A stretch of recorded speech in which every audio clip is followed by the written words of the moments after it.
Before you begin, remove the service door. Removal. Disconnect the battery cable from its connector on the system board. Remove the mylar shielding that covers the wireless WAN module. Carefully disconnect the wireless WAN antenna cables from the wireless WAN module by grasping the connectors with a small pair of needle-nose pliers or tweezers. Caution: use care when disconnecting the wireless WAN antenna cables from the wireless WAN module. A damaged cable or connector can degrade notebook performance. Remove the 2.5 mm P1 Phillips head screw that secures the wireless WAN module to the system board.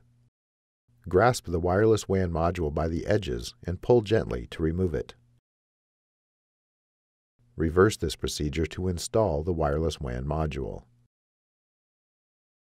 Important: when installing the wireless WAN module, be sure to align the notch in the wireless WAN module with the key in the wireless WAN module slot in the system board.